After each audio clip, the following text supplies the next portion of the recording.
Shalom, Bapak Ibu yang terkasih dalam nama Tuhan Yesus Kristus dimanapun berada pada saat ini. Senang sekali bertemu kembali di dalam menyampaikan firman Tuhan di hari Minggu tanggal 2 Oktober 2022. Kita ucapkan terima kasih kepada Tuhan Allah telah memberikan minggu yang baru, bulan yang baru di tahun 2022, yaitu Minggu tanggal 2 Oktober 2022. Izinkan saya mengucapkan selamat ulang tahun buat Bapak Ibu, para hamba Tuhan dimanapun berada pada saat ini. Kiranya Tuhan Yesus selalu menyertai dan memberkati seluruh umatnya dimanapun berada. Jikalau ada yang sakit, kiranya Tuhan Allah memberikan kesembuhan, diberkatilah obat, makanan, dan minuman. Sebelum kita mendengarkan firman Tuhan, baiklah kita bersatu dalam doa. Damai sejahtera Allah Bapa yang melampaui segala akal, kiranya memelihara hati dan pikiranmu sekalian dalam Kristus Yesus Tuhan kita. Amin. Para hamba Tuhan yang mempersiapkan pelayanan di hari Minggu tanggal 2 Oktober 2022 dan seluruh jemaat Tuhan, firman Tuhan diambil dari Ratapan pasal 3, dimulai dari ayat 19 sampai 26. Saya bacakan untuk kita. Ingatlah akan sengsaraku dan pengembaraanku, akan ipu dan racun itu. Jiwaku selalu teringat akan hal itu dan tertekan dalam diriku. Tetapi hal-hal inilah yang kuperhatikan, oleh sebab itu aku akan berharap. Tak berkesudahan kasih setia Tuhan, tak habis-habisnya rahmat-Nya. Selalu baru tiap pagi, besar kesetiaan-Mu. Tuhan adalah bagianku, kata jiwaku. Oleh sebab itu aku berharap kepadanya. Tuhan adalah baik bagi orang yang berharap kepadanya, bagi jiwa yang mencari Dia. Adalah baik menanti dengan diam pertolongan Tuhan. Demikian pembacaan firman Tuhan.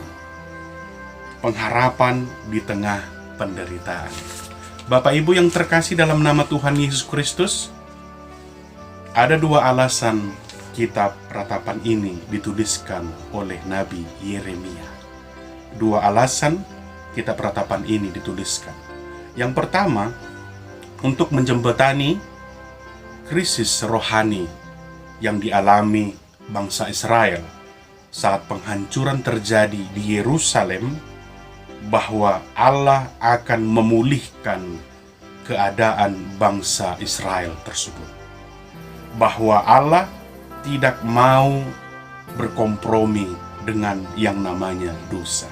Itulah yang menjadi alasan yang pertama penulisan kitab Ratapan pasal 3 nas minggu kita pada saat ini. Alasan yang kedua, mengungkapkan kesedihan yang teramat sangat dalam sekali. Karena Yeremia menuliskan Ratapan ini sambil menangis dan meratapi keadaan yang terjadi, yang dulunya sangat dihormati dan disegani dan sangat dieluh-elukan, akan tetapi pada saat ini tidak ada lagi yang tersisa, semuanya sudah hancur. Begitu sangat menyedihkan keadaan bangsa Israel pada saat ini. Itulah dua alasan mengapa kitab Ratapan dituliskan oleh Nabi Yeremia pada saat ini. Yerusalem telah dihancurkan oleh Babel dan rakyatnya dibawa ke pembuangan, disiksa dan bahkan dibunuh, dihancurkan.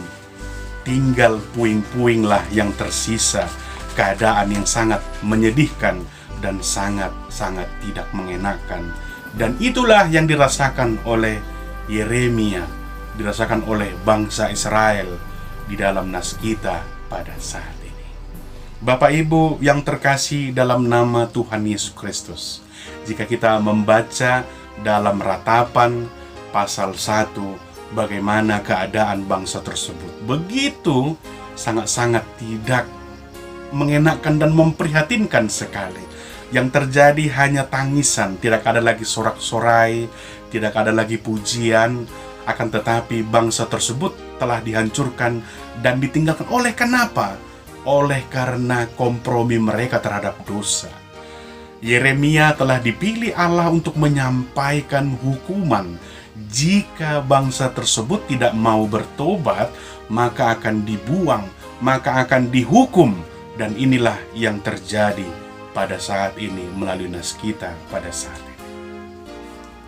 Bapak Ibu yang terkasih dalam nama Tuhan Yesus Kristus, melalui firman Tuhan di minggu kita pada saat ini, 2 poin yang ingin disampaikan kepada kita pada saat ini, yaitu yang pertama, mengubah ratapan menjadi pengharapan.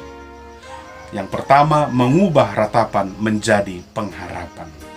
Memahami kepahitan penderitaan persoalan secara benar untuk menemukan kebaikan Allah.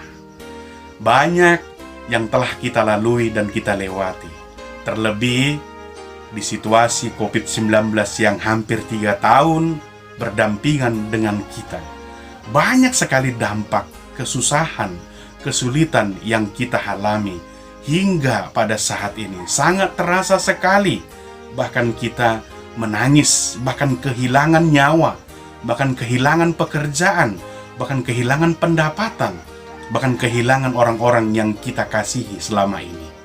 Inilah yang ingin digubah melalui mindset ataupun pemikiran kita, bahwa mengubah ratapan, mengubah penderitaan, mengubah keputusasaan tersebut menjadi sebuah pengharapan, bahwa Allah tidak pernah meninggalkan kita, bahwa Allah selalu menemani, mendampingi kehidupan kita.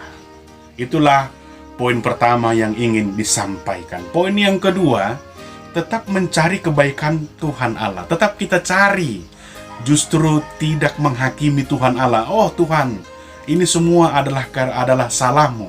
Ini adalah merupakan kesalahanmu. Engkau tidak baik, engkau tidak memberkatiku, engkau tidak menyertai aku. Tidak, akan tetapi mencari kebaikan Tuhan di dalam kehidupan kita. Apa itu? Pada saat ini kita masih diberikan napas kehidupan. Berarti masih ada kesempatan untuk mendapatkan berkat yang akan diberikan Tuhan kepada kita.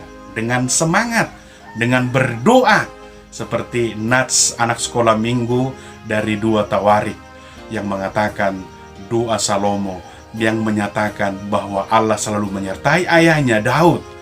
Itulah yang ingin disampaikan melalui poin kedua pada saat ini. Tetap mencari kebaikan Tuhan, tetap mencari berkat Tuhan di tengah keputusasaan. Akan tetapi, carilah dan ingatlah, itu yang ingin dikatakan poin kedua. Carilah dan ingatlah segala kebaikan Tuhan di dalam kehidupan kita. Bapak Ibu yang terkasih dalam nama Tuhan Yesus Kristus, melalui Yesaya pasal 40 ayat 31 dikatakan, tetapi orang-orang yang menanti-nantikan Tuhan mendapat kekuatan baru. Mereka seumpama Raja Wali yang naik terbang dengan kekuatan sayapnya. Mereka berlari dan tidak menjadi lesu. Mereka berjalan dan tidak menjadi lelah. Itu dikatakan dalam Yesaya pasal 40 ayat 31. Orang-orang yang menanti-nantikan Tuhan akan mendapatkan kekuatan dan semangat baru. Apa yang terjadi dalam hidup kita bukanlah suatu kebetulan, akan tetapi ada rencana Tuhan yang indah atas hidup kita. Di dalam Pengkhotbah pasal 3 dikatakan semua indah pada waktunya. Pengkhotbah mengatakan semua indah pada waktunya.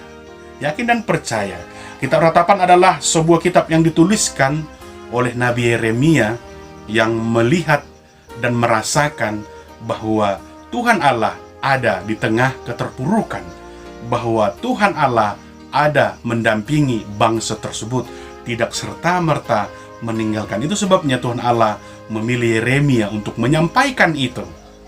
Kalau ingin mendapatkan berkat, maka tinggalkanlah dosa tersebut, tinggalkanlah kesalahan-kesalahan tersebut, dan berusahalah untuk melakukan yang terbaik, dan berusahalah untuk melakukan yang diinginkan oleh Tuhan Allah, agar kita semakin terberkati, agar kita semakin disertai oleh Tuhan Allah. Maka daripada itu, Bapak Ibu yang terkasih dalam nama Tuhan Yesus Kristus, sungguh sangat luar biasa penyertaan Tuhan. Kita diantarkan sampai di bulan Oktober, di tanggal 2 pada saat ini, yang akan kita dapatkan, yang akan kita rayakan, itu semua adalah penyertaan Tuhan. 10 bulan telah berlalu, dan kita akan memasuki di bulan yang ke-10, dan Tuhan Allah akan memberikan berkat-Nya lagi. Banyak gereja sudah mempersiapkan perayaan Natal, perayaan-perayaan sukacita di dalam 1 tahun ini yang akan kita rayakan, yang akan kita sambut. Tidak terasa, hanya menunggu 2 bulan lagi, kita akan menyambut dan merayakan kelahiran Yesus Kristus. Maka daripada itu, Bapak Ibu yang terkasih, jangan pernah putus, jangan pernah bosan untuk berdoa, untuk memohon penyertaan Tuhan di dalam kehidupan kita. Yakin dan percaya, Tuhan Yesus akan selalu memberkati kita, pengharapan di tengah penderitaan yang memberikan sukacita. Tuhan Yesus memberkati, dan Tuhan Yesus menyertai kita. Shalom.